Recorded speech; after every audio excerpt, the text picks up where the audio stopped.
اعوذ باللہ من الشیطان الرجیم، بسم اللہ الرحمن الرحیم۔ مومنین حضرات، آج ہم نماز وحشت قبر پڑھنے کا طریقہ بتائیں گے۔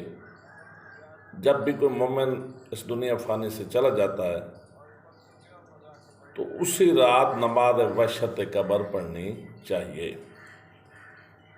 اب عموماً یہ سوال ہوتا ہے کہ اس کا وقت کیا ہوتا ہے۔ عام طور پہ جو مشہور ہے وہ یہ ہے کہ نماز مغرب اور نماز عشاء کے درمیان پڑھیں، حالانکہ اس طرح نہیں ہے۔ کسی بھی وقت رات کو نماز وحشت قبر مومن کے لیے پڑھی جا سکتی ہے۔ مثلاً ایک بندہ ہے جو دن کے 9 بجے فوت ہوا ہے، 10 بجے، 11 بجے، 1 بجے، حتیٰ کہ رات کے 9 بجے بھی اگر وہ فوت ہوا ہے تو اسی رات اس کے لیے نماز وحشت قبر پڑھنی چاہیے۔ اور اس کا طریقہ کار 2 مشہور طریقے ہیں، ان میں سے جو زیادہ معصومین کی روشنی میں کے ارشادات کی روشنی میں طریقہ کار ہے وہ میں آپ کو بتاتا ہوں کہ 2 رکعت نماز وحشت قبر پڑھتا ہوں فلاں مومن کے لیے، نام لیا جائے، اگر نام یاد نہیں ہے تو قصر بھی کر لیا جائے تو وہ کافی ہے۔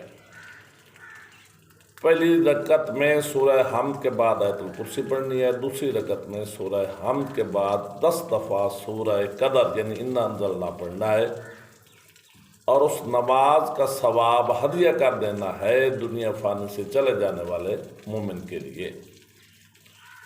بہت زیادہ تاکید ہے، معصوم فرماتے ہیں جب کوئی مومن نماز وحشت قبر کسی مومن کے لیے پڑھتا ہے تو اس مومن کا عذاب قبر ٹل جاتا ہے، اور پڑھنے والے پر بھی فشار قبر و عذاب قبر بہت ہی کم ہوگا۔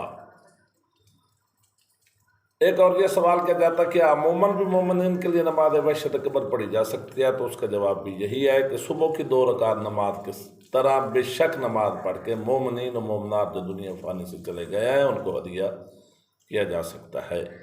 مومنین سے التماس ہے کہ بندہ ناچیز کے بچوں والدین کو اپنے دعاؤں میں یاد رکھنا۔ والسلام، اللہم